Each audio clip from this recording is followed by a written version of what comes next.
ver. Me dicen que el problema que sufrimos con el reportaje de Candy Quispe fue técnico, que algo falló en una de las computadoras, cosas que suelen suceder. Lo importante es que ustedes tienen la información. Y lo importante es que ahora lo que viene a continuación es una respuesta al público. A la gente que me sigue, que me quiere, que no me quiere, no importa, pero que me sigue y que saben perfectamente que pese a todos mis defectos, soy una persona honorable, soy una persona que es honesta, no soy como esos bravucones de algunos canales que se creen los todopoderosos, que dicen yo nunca me reúno con alguien, y hace comidas, almuerzos donde invita a toda la casta política. Yo no hago almuerzos, a mis cumpleaños no van los políticos, a los santos de mis hijos tampoco, si estuvieran bautizados tampoco los hubiese invitado, a nadie, ni a congresistas, ni a ministros, no voy a reuniones en las embajadas, no acepto regalos por el Día del Periodista, no llamo a coordinar entrevistas, para eso tengo un equipo. Antes la encargada era Janet Arias, hoy es Andrea Alonso, y los reporteros, evidentemente, cuando tienen una idea, la ponen sobre la mesa en las reuniones que tenemos diarias y se determina quiénes podrían ser los eventuales entrevistados y Andrea se encarga. Muchas veces, tanto a Janet antes y hoy a Andrea, le dicen, oye, pero ¿qué me va a preguntar Juliana? No lo sé. ¿Me puede dar el teléfono de Juliana para conversar con ella? No estábamos autorizadas.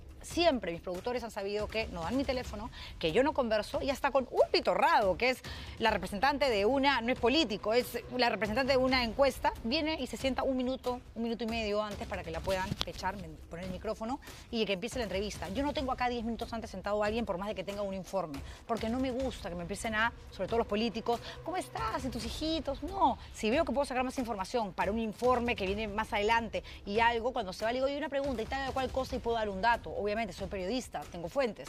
Sin embargo, yo no hago lobby porque ese no es mi trabajo. A ver, quiero decir esto o arrancar con este preámbulo porque yo no voy a permitir que nadie intente siquiera atentar contra mi dignidad y mi honor. Me han dicho de todo, tú que haces consultorías o que las haces a través de tu esposo. Mi esposo no conoce ningún político tampoco, no hace consultorías, es un publicista y que puede trabajar para lo público, para lo privado, desde antes de casarse conmigo, desde antes de tener la suerte de conocerme. Lo mismo mi familia, yo no soy una funcionaria del Estado y no solamente acá no hay ni existiría ningún tipo de delito jamás, sino que tampoco es un hecho antiético, porque quienes me conocen y saben que mi padre, mi hermano, mi vecino, mi mejor amigo, mi comadre, mi compadre pueden ser amigos de un congresista, yo a una fiesta donde están ellos no voy y saben perfectamente que ni siquiera se atreverían a llamarme a decir, oye, trata bien a mi pata que está postulando a ser regidor de... No, porque saben que soy brava. Y yo ahora no es que voy a ser brava contra un delincuente, porque a un ampón, a un corrupto, a un sujeto, ¿no?, que se esconde bajo la impunidad que le regala este gobierno, porque Cerrón no aparece porque nadie lo busca, porque Dina Boluarte y su ministro del Interior y su presidente, que es Alberto Tarola, no hacen nada para encontrarlo. Salió el viernes de la manera más biliburda que se puede esperar de un sujeto de esta naturaleza, a decir que ojalá que antes, porque habíamos presentado un reportaje de Jorge Bayón diciendo 66 días que este tipo está en la clandestinidad, que no da la cara, nadie lo busca, tuitea más que influencer, se graba videos, ¿qué se ha creído? Le molestó, pero como es un maricón, agarró y esperó a que terminara el programa y dijo, ojalá que antes que la echen totalmente a Juliana Oxenford cuente cómo arreglamos con ella y su reportero para la entrevista permisiva que ayudó a catapultar a Pedro Castillo. A ver, empecemos con lo siguiente. En esa entrevista, que fue además vía Zoom o vía microondas, no recuerdo bien, porque cuando hay elecciones siempre hay un reportero, una reportera que sigue a cada uno de los candidatos, en primera y en segunda vuelta. En segunda vuelta, a quien le tocó fue a Brian Matías, un reportero que no trabaja aquí hace bastante rato. Y se habrá comunicado con la producción y habrá dicho, Janet, ¿te interesa? Javier Avilar, el productor general en ese entonces, Castillo, ¿nos puede dar una entrevista? Sí, por supuesto que nos interesa, es candidato, ya pasó segunda vuelta, todavía no se sabían varias barbaridades, por supuesto, y esto fue parte de lo que se dijo en una segunda vuelta donde ni siquiera se sabía si él pasaba con Keiko o Hernando de Soto. Y esto fue lo que yo le pregunté, basando básicamente mis preguntas no en el que me parecía un mequetrefe, siempre me parece un mequetrefe, un candidato menor, llegó a Palacio de Gobierno porque la gente así lo decidió, pero me preocupaba el ideario comunista, por supuesto, de su jefe, que ya era un corrupto y era un sentenciado por corrupción. Veamos parte de lo que sucedió aquella vez. Porque además su socio político, digamos el jefe, el líder del partido que respalda justamente esta postulación, hablando justamente de condenados, sentenciados, porque mencionamos hace instantes a Antauro Humala, está el señor Vladimir Cerrón, que además ha sido condenado por la justicia, ¿no? Esto no es un dime y direte, esto no es un chisme, este no es un trascendido, es una sentencia firme por delitos de corrupción. ¿Qué va a pasar justamente con esta sociedad? Sí, señor Castillo, perdón que lo interrumpa, pero en su plan de gobierno usted propone una economía popular con mercados, que es un modelo muy parecido al de Bolivia y al de Ecuador antes del nuevo presidente, que tiene una línea de derecha. Eso genera temor porque si bien no es una situación tan drástica, preocupante y autoritaria y genocida como es lo que sucede en Venezuela, de todas maneras hablar de libertad de expresión, hablar de libertad de mercado en países como Bolivia con Evo Morales o Ecuador con Correa, con Moreno, es digamos, complejo, ¿eh? Es complejo. Ahí está, permisiva. ¿Por qué? Porque le di pantalla. Le tenía que dar pantalla, señores. Como le di pantalla, vamos con las imágenes de la primera vuelta a todos los que se sentaron en este programa. Incluso varios estuvieron acá hasta en 3 oportunidades. Porque siempre dijimos, ahí está César Acuña, primera vuelta de Alianza para el Progreso, Julio Guzmán del Partido Morado, también estuvo sentado aquí. ¿Lo tenemos imágenes? Sí. Estuvimos a Julio Guzmán una vez, si no mal no recuerdo. George Forsyth de Victoria Nacional estuvo aquí 2 veces. Estuvo también Verónica Mendoza de Juntos por el Perú. Luego vino Johnny Lescano de Acción Popular. Estuvo Carlos Brus, ¿no? En representación, Carlos Brus en representación de Keiko Fujimori ya en una segunda vuelta, porque Keiko fue la única que no nos dio entrevista. Estuvo luego Patricia Juárez sentada aquí en el estudio, estuvo Fernando Rospigliosi, todos del equipo técnico de Fuerza Popular. Yo pude haber hecho lo que seguramente otros canales no habrían determinado hacer.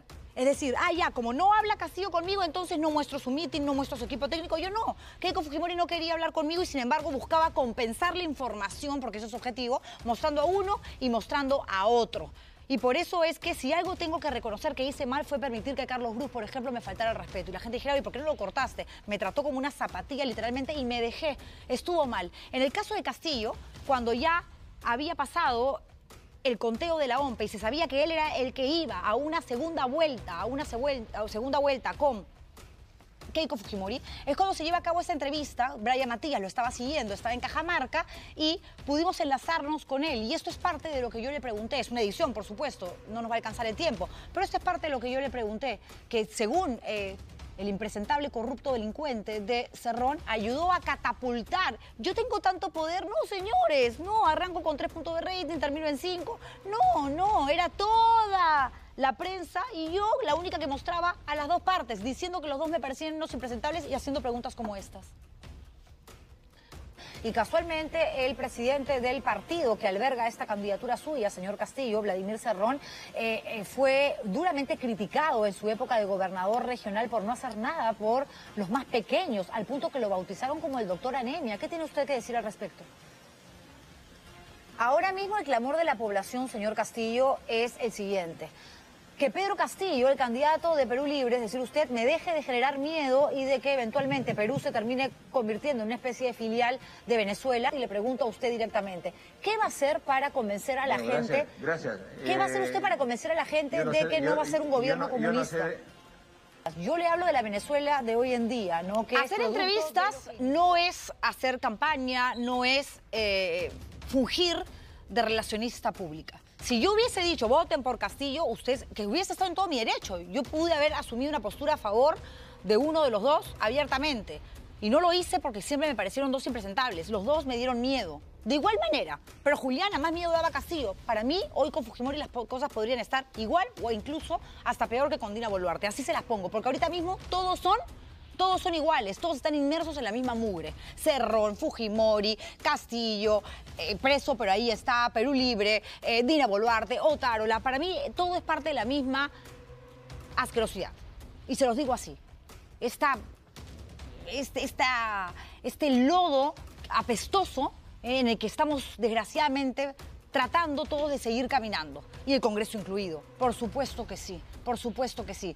Si Cerrón habló con mi reportero, le dijo, no, yo qué sé, a Brian Matías, no lo sé, a mí lo que me dice eso, ay, por supuesto. Keiko Fujimori, me acuerdo que Karina Reinafarge la tenía cerca y le pregunta en un vivo, ¿por qué no va al programa de Juliana Oxford? Sí, pronto. Obviamente, yo quería tener a todos los candidatos. Y como algunos no venían, compensaba. Y en segunda vuelta había que generar un equilibrio. Y eso es lo que hicimos. ¿Me arrepiento de algo? En lo absoluto. En lo absoluto. Para mí son galardones los insultos que recibo de los dos extremos que tanto daño le hacen al país. Una derecha achorada que no entiende, no razona, y una izquierda radical que no hace más que levantar una bandera falsa de derechos humanos cuando le importa 3 carajos lo que pase con la gente de nuestro país que se muere de hambre. Y en el centro está esta humilde periodista hasta el viernes, que me despido, por supuesto, agradeciéndoles a todos ustedes y diciendo las cosas que creo y como las creo. Y esta respuesta es para ustedes, Prepara una demanda, ¿por qué no lo querellas por difamación? ¿Para qué? Si no cumple con sentencias por corrupción y se esconde, ¿qué voy a querellarlo? Que muestre un chat, ¿con quién será? ¿Con un reportero? ¿Con un técnico? Yo qué sé, que muestre algo de mí. A ver, una llamada, una conversación. No tienes nada, Cerrón. Ni siquiera tienes sangre en la cara. Gracias por darnos, señores. Esta respuesta es para ustedes, no para ese sujeto. Cuídense mucho.